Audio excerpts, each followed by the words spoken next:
Hey, Brett, good morning. Good morning. Good morning. All right, we are here today, this morning, to talk about a film that we watched day before yesterday, and it's called The AI Doc, and I'll let you say the rest. It's the AI duck or how I became an apocalyptimist. Say that 10 times fast. We're going to do a review of this film together, and hopefully, we'll have different thoughts come from different angles, and no holds barred. Yep. And no PC talk here, so trigger warning. Sounds good to me. All right, Brett, why don't you introduce yourself and I'll introduce myself after that.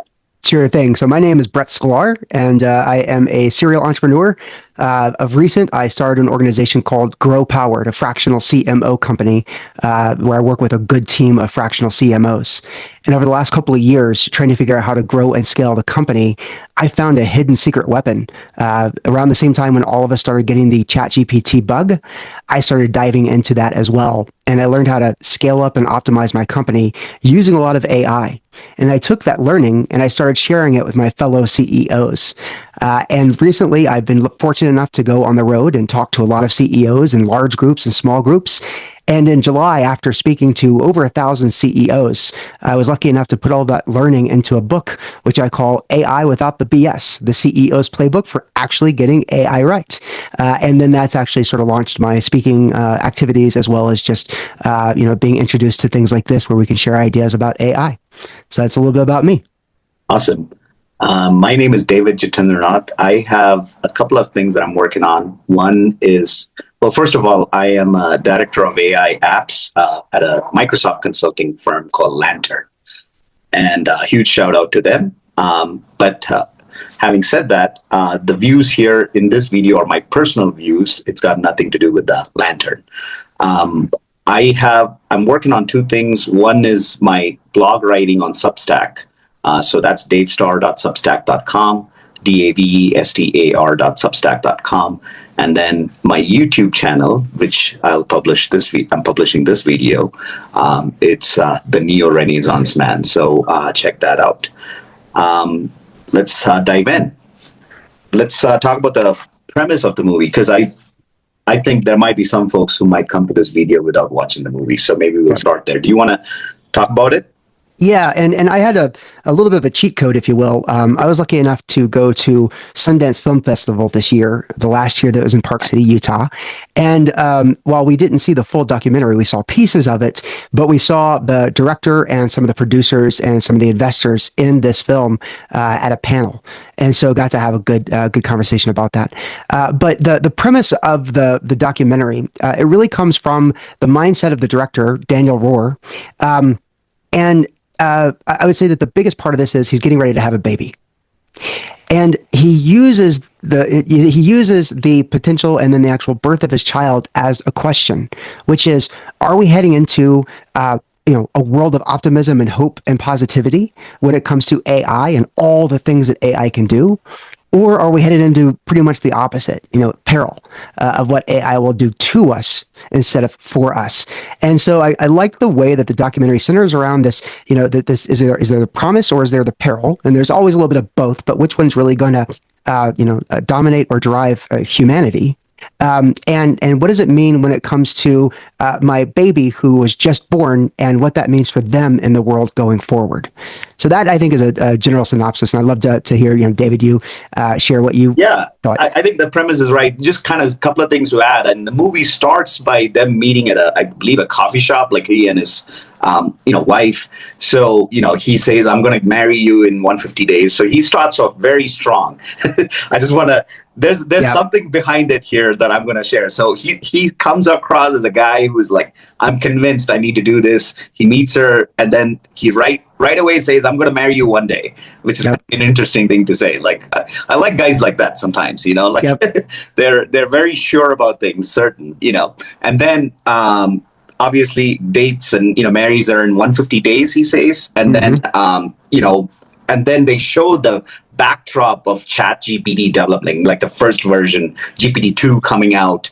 All of a sudden became popular. I think November of 2022 maybe. And then they kind of so the movie's kind of shown over a span of 2 years. So, we're just kind of condensing, just for the sake of narration here. But, like over 2 years, he's dated and married, and now he's having a child. And now, like, it's present time, maybe 2025, or when the movie was made.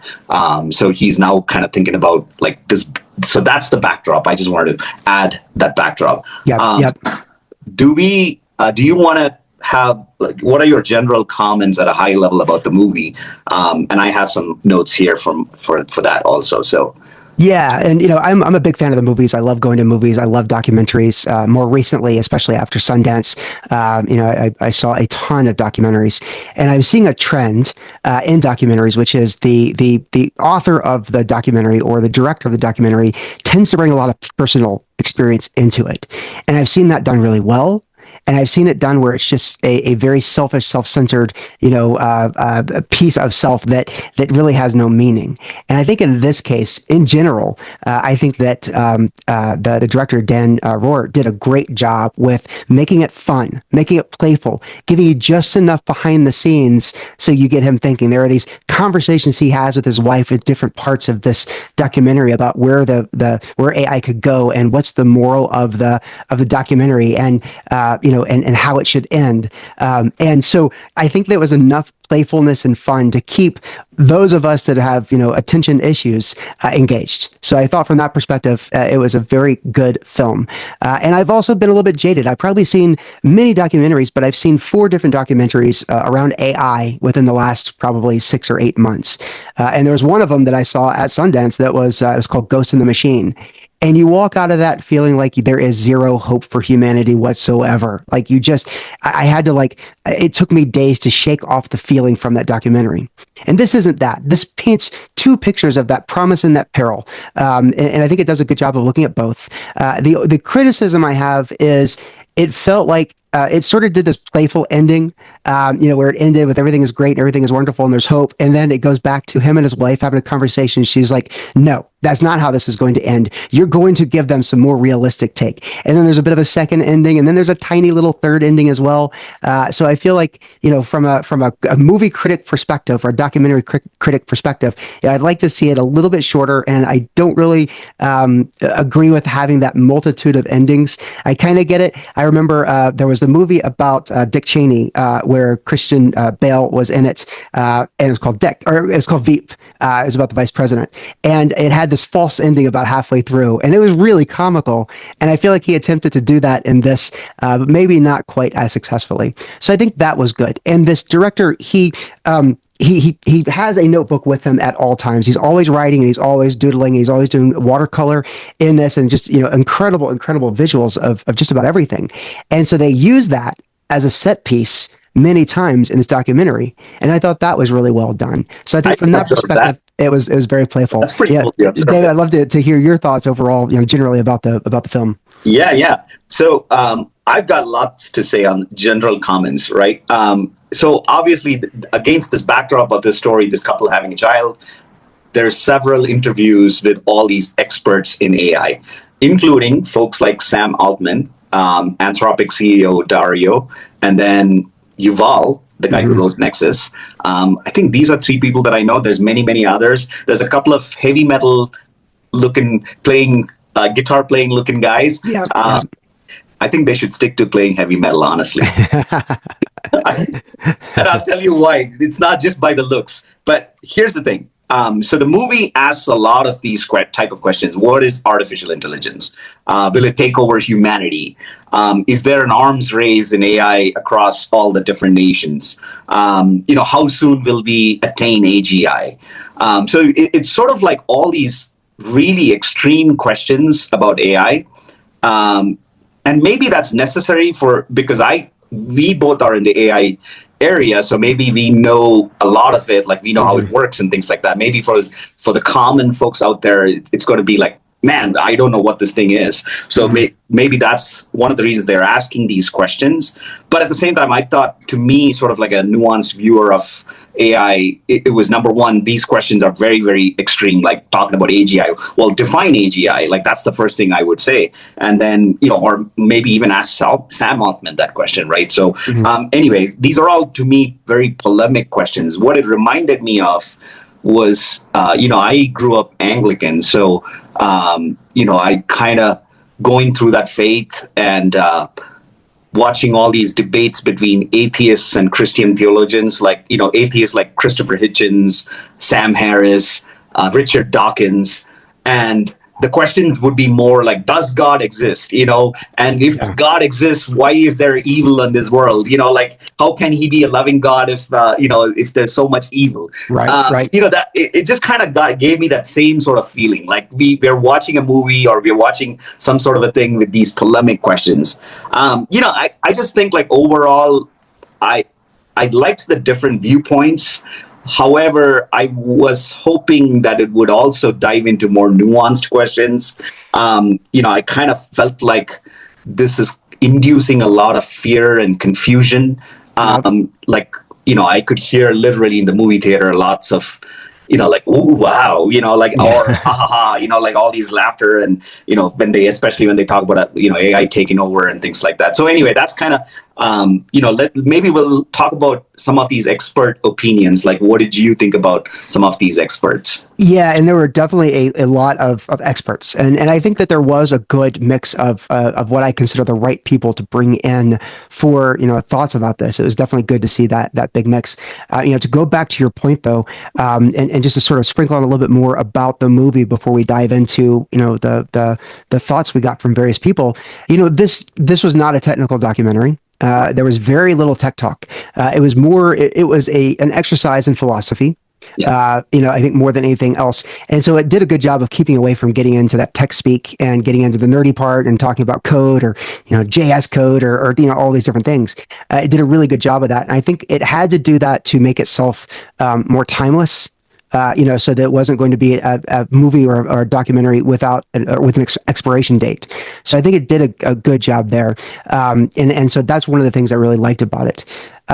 There were a lot of experts brought in, philosophers, people that dealt with, specifically dealing in AI risk, AI safety, AI security. And there were two camps. There were it started out with a lot of the people that are, the ones you would either see at a rock concert or, stuck in a data center somewhere. And there was a trend based on that personality profile of the call it doomsdayers, call it, the people that are looking at the worst of humanity and what humanity will do because of AI and what AI will do to humanity. And then there were, people that I think were less on that rock and roll, sort of rock star wannabe look with the long hair and the funky looks, and people that are a little bit more, I guess, serious. And one of the guys that really got me thinking, that was in the documentary, his name was Tristan Harris, and he's a co-founder for the Center for Humane Technology. And I wish I could remember exactly the things that he said and exactly what, writing down what he talked about. But when he talked about the evolution of AI, and he talked about how as it becomes smarter, and there was a premise of AGI in this film, and there's a question of what is AGI, and there's just as many definitions as there are people in the world of what that is. But when he talked about the fact that when we as humanity get to AGI, that's where the things really change. And so if AI models are built with all of this human knowledge being brought into this one big bucket, and then there's obviously a lot of different LLMs, but if it's all being brought into this one big bucket, that's the large language model, and then the systems get to the point where they have all of human knowledge that they're aware of, where do they go next? And so how do they either build a second bucket or build a bigger bucket or just fill on top of the bucket with the things that go beyond human thought and human experience and human, based content and ideas? And sort of how does it shift into that? And then, so that got me thinking quite a bit. The others, I will tell you, there is something both powerful and just really fucking creepy about Sam Altman. Oh, really? Yes. Also. Well, and I've seen a lot of things where Sam Altman speaks, and he is, he feels so intentional. He feels like a person who knows what the questions are before the questions are asked. And he is very good about not telling people something that he doesn't know. There was a question of, is it going to save us or is it going to hurt us? And he's like, well, Yeah. I don't know. Yeah. And so, I felt like he's such a pragmatic, very direct person that it kind of creeps me out sometimes. And so for me being a pragmatist, I think some of the people that really, struck a chord with me was Sam Altman, Dario Amodei, as well as his sister Daniela Amodei, and the Oh, I people didn't that, know they were brothers and sisters. yeah, I believe that they are Okay. siblings. I believe. And they're very pragmatic about the technology, but they're also the ones that are warning us about the technology. Mm. And this is another thing about the film the film really drags out this fact that we are in this it called a vicious cycle or called an awesome cycle. But nobody knows where this technology is going. The technology is writing its own technology for the most part these days. And nobody is stopping the technology so that we as humans can get ahead of it because we have different models competing with each other, right? We've got these top 5 models in the US and a couple of others across the world. And we are so hell bent on competing, on getting so much money, $40 billion, $50 billion, $100 billion. We're building these data centers and we, have no idea the impact of those data centers. And we're doing it because if one person does it, if Sam doesn't, or if Dario Amodei doesn't, or if Elon Musk doesn't, or if Mark Zuckerberg doesn't, then they're going to let somebody else build the next, great thing when it comes to AI. And so nobody's pausing to say, what are we actually building or what are we letting AI build? And let's get ahead of it as a humanity, as a society, so that we know what the next step is going to look like. But instead, there's so much fierce competition. And it's not only a technology versus technology, it's geopolitical as well, that we are not slowing down. And so we are driving blind into this next thing. And so it was a combination of Sam Altman, Dario Amodei, and others that really sort of brought out this fear that we are competing and we are trying to win a game, but we don't know how the game is won. Yeah. And we just know that if one of these different technology platforms or one of these LLM stops, that somebody else will get there first, not even knowing what there is. So that's kind of what I gathered on the fear side. And we can I'll pause there because I want to get your thoughts, Yeah. David. And by the way, we're doing this because after this movie, David and I were so sort of thinking about this. We had to go grab a drink.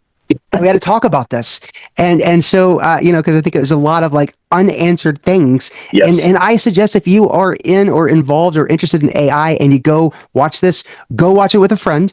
And go out for a drink afterwards because I think that is very, very. That's a great suggestion. That's brilliant. I So love anyway, it. I'll stop and I'll turn it back over to you. So, okay. So on the expert opinions, right? Here are few things that stood out to me. The heavy metal dudes. I'm sorry. I got to shit on those guys. It's like, so there's one guy who's asked like, oh, how will AI take over humanity? Is one of the type of questions that's being asked of these guys. And then one guy literally says something like, well, ants coexist with human beings. So, and I could not believe that, dude. Dude, Yeah. you should stick to playing in Slayer, Slaughter, and those heavy metal bands with your hair. And I mean, I'm not jealous. I don't have hair. I know that. But it's like, just go do your thing. Like, don't come in here.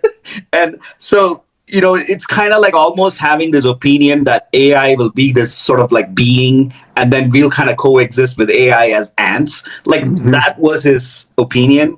So anyway, that's like more on the, the funny negative side. On the positive side, I felt like, everybody was giving like almost like AI will save this world kind of thing. We almost like, I'm approaching this a little more philosophical and theological, maybe. Like we all, historically, we have always had this sort of like, in the Bible, the book of Revelations, where, like we're going to be freed and redeemed from the suffering of the world kind of thing, and this is kind of like, you will see this throughout history, not just in Christianity. It's just that I grew up in that tradition, but it's there in Hinduism. It's there, maybe not so much in Buddhism. Maybe Buddhism is kind of like this blowing out nirvana that we all attain.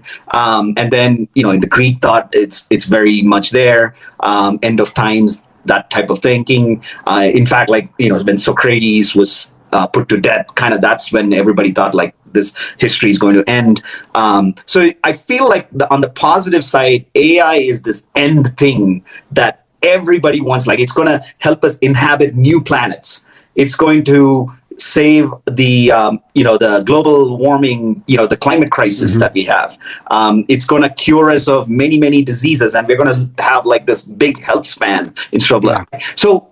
Like, I feel like these are all pie in the sky type of ideas that's going to save us from all the suffering of the world. And almost, I also feel like, the one guy telling this guy, Daniel, hey, if you're having a baby, number one, Daniel's kind of going around asking this question to everybody, should I have a child? Should I have a baby? He never asked that, should I marry this girl when he met her at the coffee shop? He was very sure, I want this girl. Right. Yeah. But it's interesting when he's about to have a child, he wants to ask people, like, should I have a baby? Like, dude, have the same conviction that you had when you had, like, go ahead. If you want to have a baby, like, or if you don't want to, it's okay. Either ways, make a decision, make a choice. Yeah. But going back to my point about this save the world type of thing, so save us from suffering. There's one guy who says, if you have a child, he or she could be like a painter, could be an artist, could be a poet, and they could be painting in Greece by the ocean, and all these beautiful landscapes. And I'm like, well, number one, kind of artists, there's a lot of suffering. I'm reading this book called Comfort Crisis. It talks about how we are entering this world of comfort and how that is preventing us from resilience, achieving certain exceptional, attaining like skills like, being an artist or a poet or like that. It's almost like we have to go through suffering to come out and become that type of a bigger person that we want to be.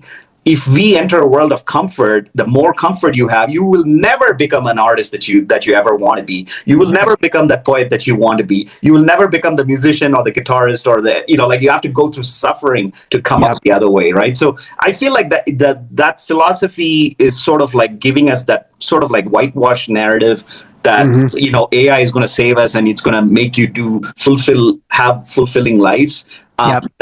That's sort of like a rose-colored glasses opinion by most experts on this movie, except maybe I think Sam Altman was the only one I felt like he didn't have that opinion.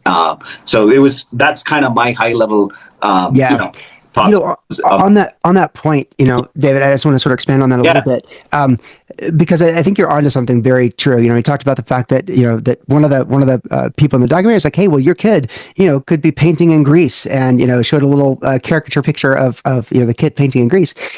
The optimists, and there really was like optimists and pessimists, right? And it's almost like, what's their life like in general, and they sort of mirror that, right? So but the pessimists definitely tried to paint a picture of all these different sequences of events that could happen that could go down the road where AI is taking over humanity, or removes the purpose of humanity, is probably a bigger way to look at it. The optimists painted the picture like, oh, your child could be sitting on the cliffs in Greece and painting the most beautiful pictures of the cliffs, or your child could be a great philosopher, and yada yada yada. The thing that I didn't really care for about the optimist, that I felt left a bad taste in my mouth, which makes me think that maybe I'm one of those pessimists, I guess, is they didn't talk about the fact that how are people going to make money to live? How are people going to have purpose? And to your point about like, and I forgot the name of the book you mentioned, but you have to suffer. You have to, the comfort can be an enemy. Because it's where you push yourself, and we live in a society of comfort, right? Things can get delivered to our door in 30 minutes or less, and that's a comfort, but it doesn't allow us to really, work hard at things, and that can really be a negative consequence. And so the optimist, I think, missed a big part of the picture, which is, how are we going to survive as a society? Are we going to need to have, the concept of UBI, or this universal income, to have people live? And I've got, we can talk about that in a little bit, but I felt like there was a lot of pieces missing from the optimist point of view about how we're going. I hope the optimists are right, but I think that the optimists are missing a part where we are going to, back to your point, we're going to have to suffer Yes. before governments can really help and figure things out, before humans really figure out their purpose. If the robots and AI is doing a lot of the thinking, one of the quotes that stood out to me, and you'll remember who it was, and I'm bad with names, so I apologize, is, AI can do thinking better than humans can do, Mhm. potentially. But taking that, and so the AI might be more intelligent, Right.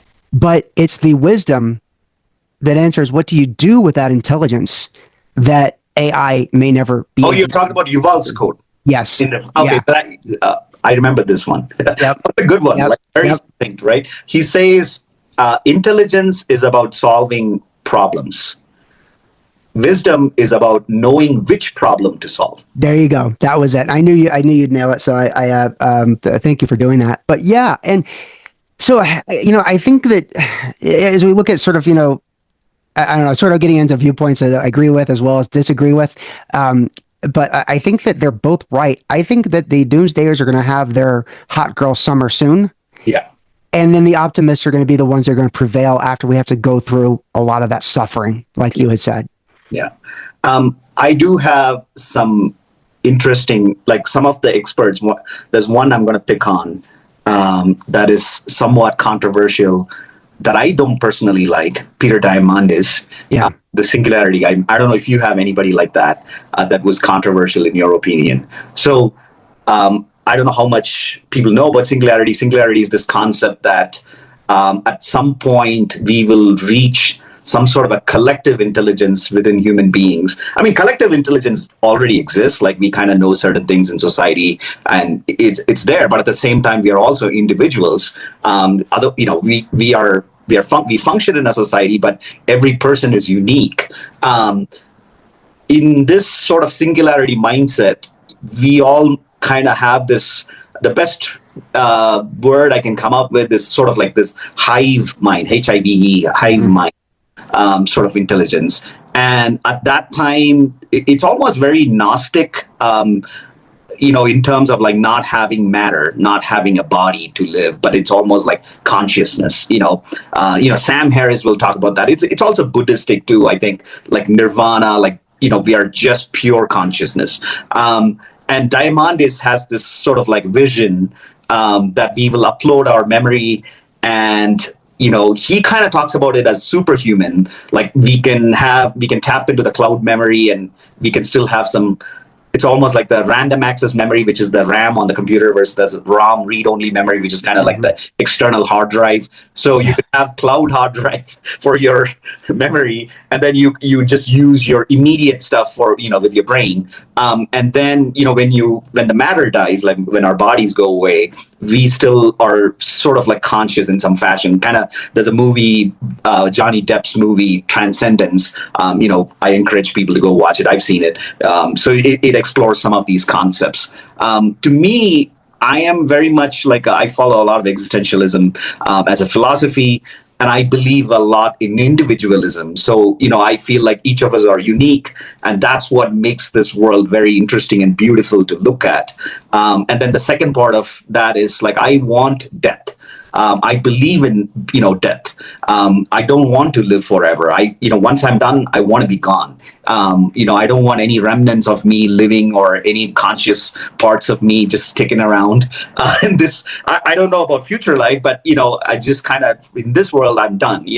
Why is that? Like, why do I have that desire? The desire is because it makes time more important. It makes like if my time is limited, I know this podcast is going to end. I'm going to quickly say something that's meaningful. But if we had all the time in the world, like we're never going to make choices. We're never going to make, like nothing is going to be precious to us. Things are valuable to us because of time. Yep. That's kind of like I wish I could debate Peter Diamandis someday. But yeah, I mean, I don't care for that dude. Yeah. And I think there's a little bit of creep factor with him as well, just in general. I mean, I go back and I ask myself, how do people make money? And that, because maybe again, I'm jaded. Maybe I've seen too many things in my many years of existence. But I always go back and I say, what makes people make money? When I look at a person like, Peter Diamandis, which I was kind of curious to, when I saw him show up in the documentary. I was like, huh, okay, this is going to be interesting, philosophical. And I didn't feel like there was a lot of there. There was a lot of hope, because he sells hope and optimism. He Right. sells this future state of something without any concrete examples. And I'm a pragmatic, concrete freaking guy, right? And so, that, which I think makes you and I very different, but also is a good, we have good dialogue here. And so I found, okay, this is a person that does his TED Talks, it does his, books, does his things, and obviously X Prize is a very big thing, which is what he was originally known for. But it's, he's selling positivity. Yeah. And for a lot of these folks, they're either selling positivity and hope, or they're selling, be prepared and start building your bunker now. And so, I kind of felt like this is a person that is in the business, and his product is positivity. Yeah. Yeah. I feel like, well, let's talk about that. I do have some opinions on Daniel to an agency. Daniel is the director of the movie. I think he's going around asking, I think May already made that comment about, like, should I have a baby? Maybe he'll ask ChatGPT that question, should I have a baby? This is kind of becoming the malady. Like, we are asking important questions to, like, about our life. We're outsourcing our decisions to AI. Yeah. Now, what should I have for dinner? I don't mind asking that ChatGPT. Like, who cares? Like, I'm confused. Like, I have 5 restaurants next to me. I've got an Italian, an Indian. Like, where do I go? Just pick one. Okay. So that's totally fine, right? Like, I feel like it's almost like I heard someone say our overall IQ levels are somewhat going down because of these outsourced decisions. So to me, that agency is sort of being eroded with all these therapy being done through ChatGPT. I mean, it's basically a prediction machine. I mean, that's how they say, Yep. Anybody who knows this will know. So, like, it's not like a world model where it's taken all the data of touch and, feel and, smells and everything. Like, we humans have intelligence from all of that. It's only taken in words and language. And of course, you get a level of consciousness from language, but it's not the same level of consciousness or intelligence as a human being has. Yeah. So it's sort of like giving away your agency to a machine that has that level of consciousness. It's going to tell you something, and now you're going to decide, oh, I'm not going to have a baby because UBI is going to come in and this is going to, type of things. And I feel like that's not living a full life, not living a life of responsibility. Yeah, and the word responsibility is an interesting one, because I think if we sum up part of what the documentary is trying to tell us, it is responsibility of humans, of how to use this technology, responsibility of these technology leaders, Right. to do things. I'll tell you that the funniest one single, several second clip in the movie that I thought was just brilliantly done. And the director really does, when he does some of the behind the scenes stuff, it's great. He's bringing it from his own perspective, but not making it really about him too much. But there was this one part where so he's bringing in all these different people, and he's asking, like, is it the right time or the wrong time to have a kid? Right. Is the world. And so he asked this question to Sam Altman, should I bring a kid into this world? And Sam Altman responded with this, you can see he's got this elation, this excitement. He said, well, I'm having a baby in March, or I'm having a baby in May. Yeah. And then the director's reaction, without even words, he's like, and she had this like this soft smile. He's like, really? And it was back to your point of, and it was really cute. Yes. But back to your point of responsibility, David. Yeah. He basically outsourced his responsibility as a parent to Sam Altman. Oh, if Sam Altman is okay bringing a baby into this world, then the world must not be ending anytime soon. Forget the fact that he's probably building a bunker in Colorado with, a couple of other people and living in paradise.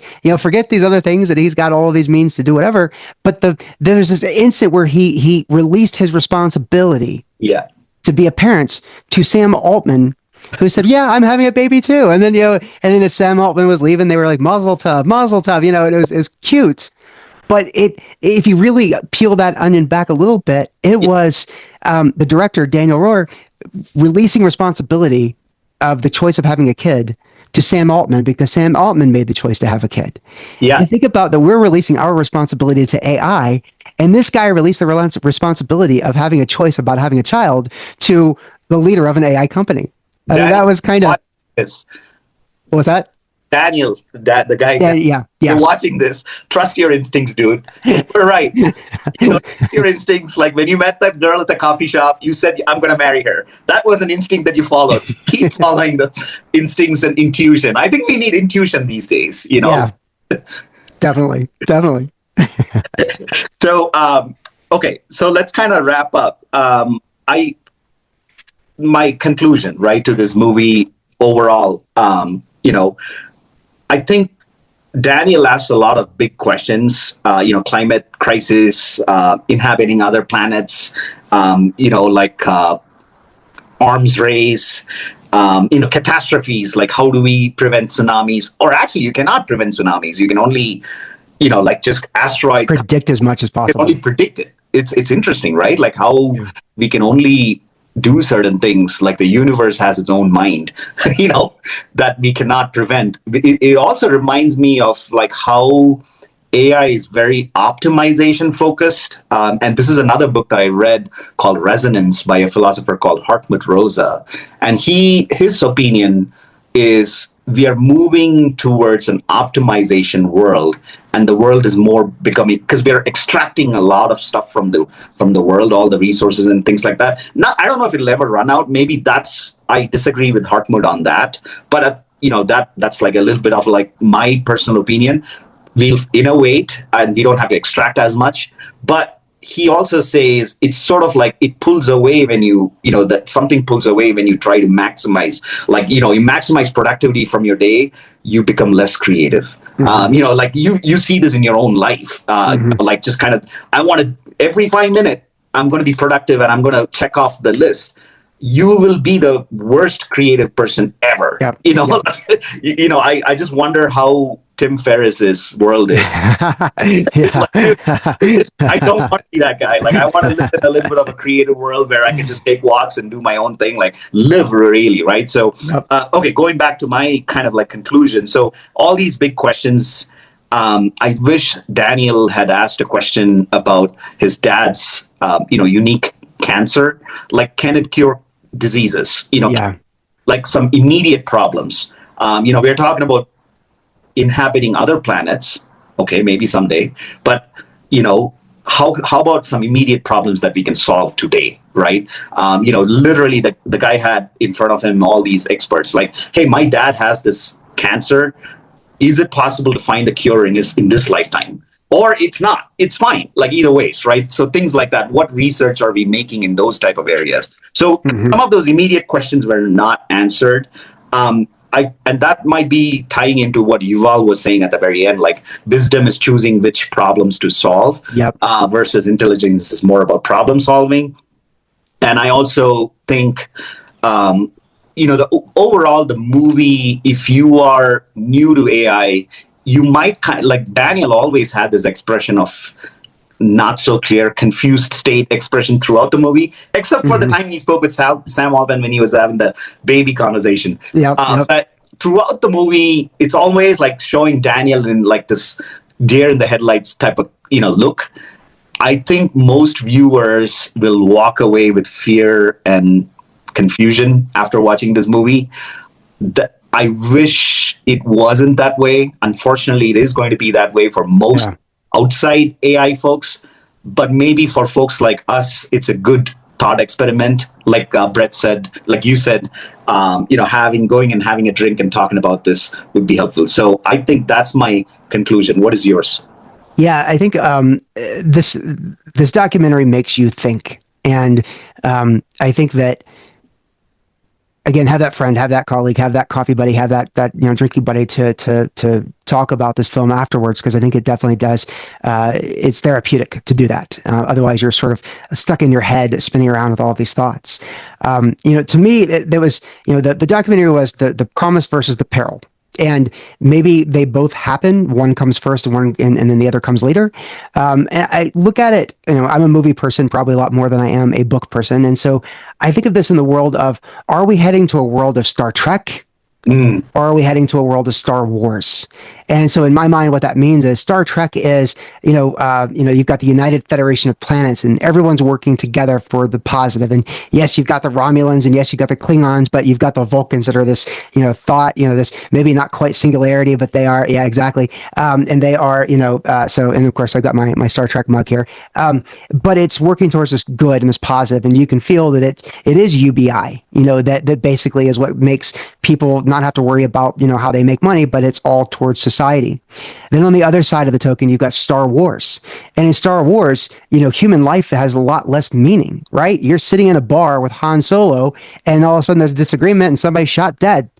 And, that just seems to be standard operating procedures, in the world of Star Wars. And so, yeah, ask yourself, are we heading towards Star Wars or are we heading towards Star Trek? And, this has really made me think a lot about, where we can go. And I think that, back to your point, David, I think it's really solid is we're going to have some AI suffering. There is going to be the job apocalypse. There is going to be, replacement of thinking. There is going to be the replacement of, we haven't even talked about the robotic side of things. And that there's predicted that 10 billion robots by 2035 will be doing the things that humans are doing. And we already know companies are doing a ton of experimentation and already deploying and applying a lot of robotics. And so I think we are going to have to go through this period of suffering. But if we can get through that, I was lucky enough to go to CES, the Consumer Electronics Show, this last year, and NVIDIA had a huge, AI pavilion. And there were AI, robots, surgery robots doing some insanely precise spinal surgery work, and doing things like that. We are going to find within a few years a cure to many of the diseases that we've had. We're going to be able to have this like insanely personalized medicine where you can have, one shot or one pill that is designed specifically for your DNA and for whatever your issues are. We're going to get to where our lifespans, our health spans and our lifespans are both going to be a lot longer. But then that means what do we do with that extra time that we have? So if we all are on a finite timeline, and I think, David, you and I agree that, our philosophies are probably fairly similar, that, we really just have this time that we have on this earth. And if that time is longer, do we get to do more with that? Or are we letting AI do everything? And so therefore we don't have a lot of meaning in our life. And so that really has me, questioning a lot of things. But ultimately, I think we're going to have to go through a couple of episodes of Star Wars before we get to, some of the good series of Star Trek. Yeah. Well said. Well, Brett, if people want to follow you, where can they follow you? Yeah, LinkedIn is always a great spot. Just search for Brett Sklar. There's only one of me, SCHKLAR. AI First Leadership is a website where you can go to my YouTube page from there. You can also, follow my Substack as well. Think Bigger with AI. And so it's a jump off point for a lot of things. Nice. I didn't know you had Substack. We could have gone live on Substack. Yeah, we'll do that next time. Well, if folks want to follow me, Substack, Dave Star, DAVSTAR.substack.com. Mostly writings. I do go live occasionally. I write on philosophy, adventure, a little bit of travel, and then also art. That's my thing. And then on YouTube, I kind of show a lot of these things and then talk about a lot of these things. So it's sort of like my video version of the audio or written stuff on Substack. So that's YouTube, LinkedIn, David Chittendranath. You can find me there. Well, thank you for being here. Thanks, Brett. It was a lot of fun. Yeah, I agree. I appreciate you suggesting this. Awesome.